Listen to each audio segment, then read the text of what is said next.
राज्यभरातील शेतकऱ्यांसाठी सध्या सर्वात महत्त्वाची असणारी बाब म्हणजे शेतकरी कर्जमाफी आणि या कर्जमाफीची अर्थसंकल्पीय अधिवेशनामध्ये आपल्या मुख्यमंत्र्यांच्या वतीने घोषणा देखील करण्यात आलेली आहे।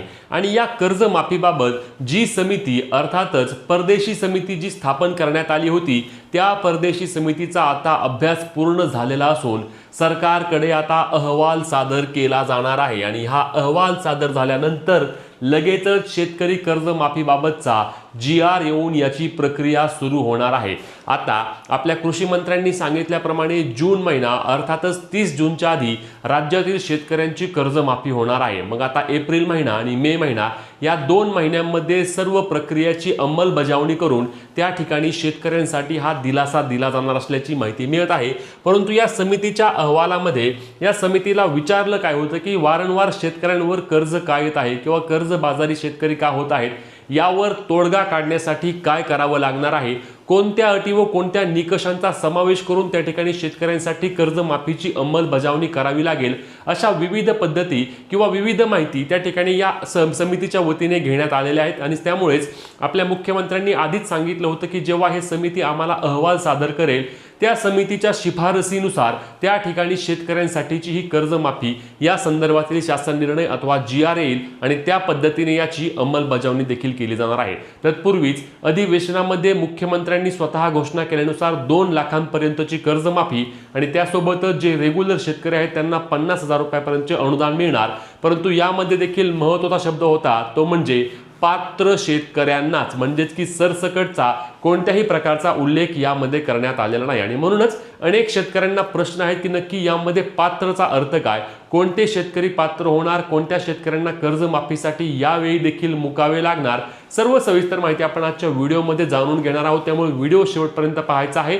चॅनलला सबस्क्राइब करून पेजला फॉलो करून घ्या जेणेकरून या सर्व अपडेट तुमच्यापर्यंत सर्वात आधी आणि सर्वात योग्य पद्धतीने पोहोचवण्याचे काम आपण करतो।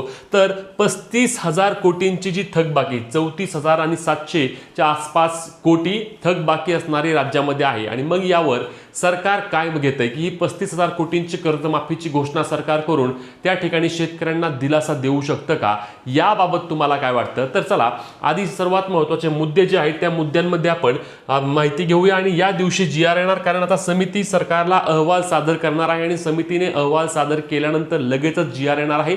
समिती अहवाल कधी सादर करणार तर लक्षात घ्या 15 एप्रिल रोजी परदेशी समिती सरकारला अहवाल देणार असल्याची माहिती आहे। खरं तर ही 2 किंवा 3 एप्रिललाच या संदर्भातील अहवाल येणार होता, परंतु हा अहवाल आता दिनांक 15 एप्रिल रोजी येणार आहे। आणि हा अहवाल आल्यानंतर यामध्ये लगेचच आपले मुख्यमंत्री त्या ठिकाणी सहकार आयुक्त असतील किंवा सहकार विभागाशी चर्चा करतील, त्यानंतर मंत्रिमंडळाची बैठक होईल आणि या मंत्रिमंडळ बैठकीतून याचा शासन निर्णय अथवा GR जारी केला जाईल। म्हणजेच एप्रिल महिन्यामध्येच कर्जमाफीबाबतचा GR येऊन त्याची प्रक्रिया देखील लगेचच सुरू केली जाईल।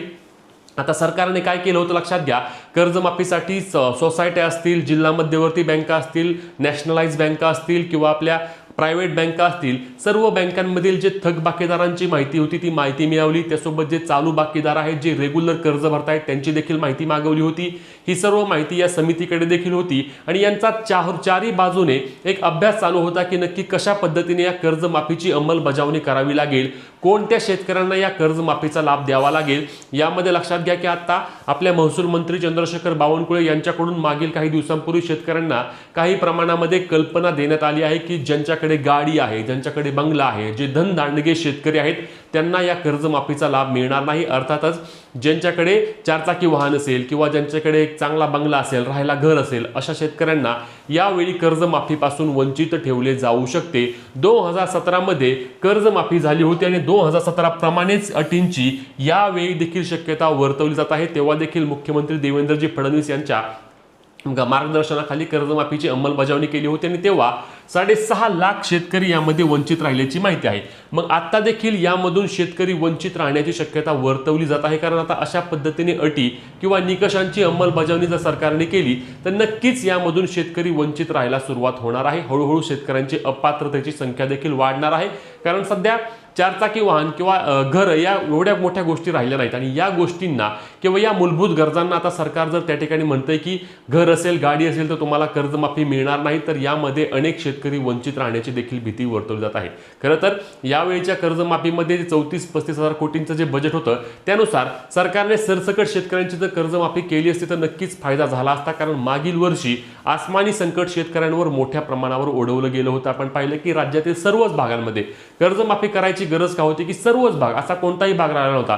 मराठवाडा असेल, विदर्भ असेल, पश्चिम महाराष्ट्र असेल, मध्य महाराष्ट्र असेल, सर्वत्र मोठ्या प्रमाणावर पाऊस झाला होता. नुकसान भरपाई प्रचंड झाली होती. तेव्हा शेतकऱ्यांची रानं वाहून गेली होती, शेतकऱ्यांचं पीक वाहून गेलं होतं आणि अशामध्ये शेतकऱ्यांना सरसकट कर्जमाफीची आशा होती. परंतु आता 2 लाखांची अट त्यामध्ये सर्वात पहिला मुद्दा टाकला गेला. आता 2 लाखानंतर दुसरा महत्त्वाचा म्हणजे 30 सप्टेंबर ही तारीख खूप जास्त महत्त्वाची आहे. लक्षात घ्या, सरकारने जी माहिती घेतली आहे त्या माहितीनुसार 30 सप्टेंबर 2025 पर्यंत थकबाकीदार असणाऱ्या शेतकऱ्यांचेच 2 लाखापर्यंतचे कर्ज माफ होणार आहे. त्यानंतर ज्या शेतकऱ्यांनी 9 मार्च 2026 पर्यंत त्यांचे कर्ज नवं जुनं केलं आहे त्या शेतकऱ्यांना त्या ठिकाणी या 50,000 रुपये प्रोत्साहनपर अनुदानाचा लाभ होणार आहे. परंतु यामधून अनेक शेतकरी वंचित राहतील, ज्यांनी 2025 म्हणजे 30 सप्टेंबर नंतर ज्यांचे थकबाकीमध्ये गेलं आहे त्यांना कर्जमाफीचा लाभ मिळणार नाही. ज्यांचे 9 मार्च 2026च्या आधी नवे जुनं नाही त्यांना या प्रोत्साहनपर अनुदानाचा लाभ मिळणार नाही. तर या काही अटींमध्ये अजूनही सरकारने त्या ठिकाणी विचार करून जोपर्यंत म्हणजे शासन निर्णय येण्याच्या आधी यामध्ये बदल करण्यात यावा अशी विनंती आम्ही देखील करतोय. तुम्हाला देखील शेतकरी मित्रांनो काय वाटतं की यामध्ये काही अटींची किंवा निकषांची अंमलबजावणी सरकारने करू नये का? कर्जमाफी प्रक्रिया थोडी सोप्या पद्धतीने करून शेतकऱ्यांना जास्तीत जास्त लाभ देण्याचा प्रयत्न करावा का? नक्की कमेंट करून सांगा. ही व्हिडिओ जास्तीत जास्त शेतकरी मित्रांपर्यंत शेअर करून तुमच्यावर किती थकीत कर्ज आहे किंवा तुम्ही चालू बाकीदार आहात का, आणि चालू बाकीदार शेतकऱ्यांना देखील जे अनुदान आहे ते अनुदान 1 लाख रुपये तरी कमीत कमी करावे का? नक्की कमेंट करून सांगा. व्हिडिओ शेअर करून अशाच अपडेटसाठी आपल्या हक्काच्या पेजला फॉलो आणि चॅनलला सबस्क्राईब करायला विसरू नका. भेटूया पुढच्या व्हिडिओत. तोपर्यंत जय महाराष्ट्र.